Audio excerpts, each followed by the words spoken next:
Hello दोस्तों, नमस्कार। हमारे यूट्यूब चैनल में आप सभी का स्वागत है। देखिए, हमारे यूट्यूब चैनल में आप सभी का स्वागत है। मैं विपिन कुमार हिंदी साहित्य के बारे में आप लोगों को थोड़ा बहुत बताने का प्रयास कर रहा हूँ। जो हैं महाराज टोडरमल, जो हैं हिंदी साहित्य में महाराज टोडरमल हैं, टोडरमल हैं, जो उनके बारे में कुछ जीवनियाँ बताने का प्रयास कर रहा हूँ। आप लोग ध्यान से सुनने का प्रयास करेंगे।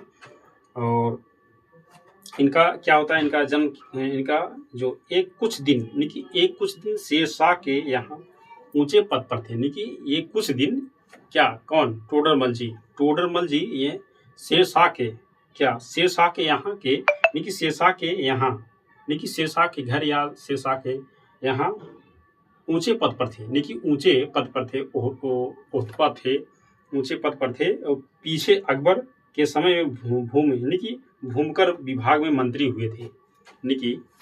पीछे उसके पहले उसके पीछे बाद में भूमकर विभाग में मंत्री हुए। भूमकर विभाग में मंत्री हुए।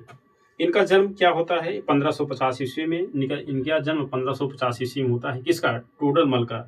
टोडरमल जी का 1550 ईस्वी में जन्म हो जाता है। और 1646 ईस्वी की 1646 में की मृत्यु हो जाती है। एक कुछ दिनों तक बंगाल के सूबेदार भी थे।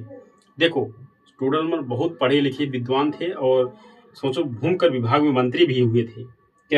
भूमकर विभाग में मंत्री भी हुए थे।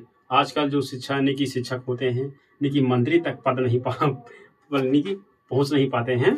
और आप लोग मेरे बात को गौर रखो, ध्यान से सुनो। टोडरमल जी ये शेरशाह के यहाँ ऊंचे पद पर थे और पीछे अकबर के यहाँ भूमकर विभाग में मंत्री हुए। इनका जन्म 1550 में जन्म होता है और 1646 में इनकी मृत्यु हो जाती है। ये कुछ दिन तक बंगाल के सूबेदार भी थे।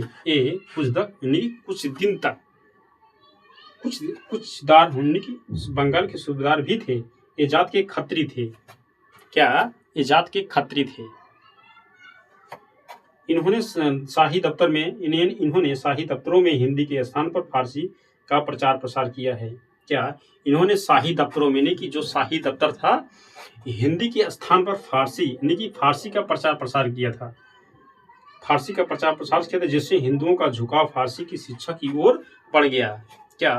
जैसे जब हिंदुओं का झुकाव, जो हिंदी शब्द था, हिंदुओं का भाषा हिंदी भाषा था, तो हिंदुओं का झुकाव फारसी की तरफ पड़ गया।